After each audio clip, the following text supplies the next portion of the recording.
बिस्मिल्लाहि वस्सलामु अला रसूलिल्लाह। एक सवाल हमारे दारुल इफ्ता में ये आ रहा है कि अक्सर तौर पर कुछ लोग इस तरह का जुमला बोलते हैं कि मौसीकी रूह की ग़िज़ा है। तो ये जुमला बोल सकते हैं या नहीं?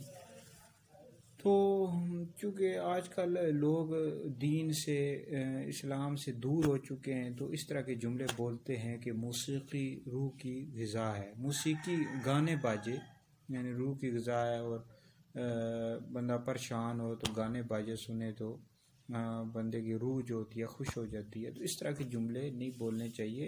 अल्लाह रब्बुल इज़्ज़त कुरान मजीद में इरशाद फरमाता है, अला बिज़िक्रिल्लाहि तत्मइन्नुल क़ुलूब, कि ख़बरदार के दिलों का जो चैन है वो अल्लाह रब्बुल इज़्ज़त के ज़िक्र में।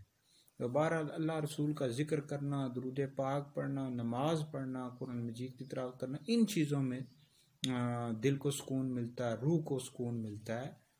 और मुसलमान को यही काम करने चाहिए, ना कि गाने बाजे सुनना वैसे भी नाजायज़ है, हराम है, जहन्नम में ले जाने वाला काम है। तो बहरहाल इनको तो वैसे भी नहीं सुनना चाहिए, और ये जुमले भी नहीं बोलने चाहिए कि मौसीकी रूह की ग़िज़ा है। गलत जुमला इस तरह नहीं बोल सकते।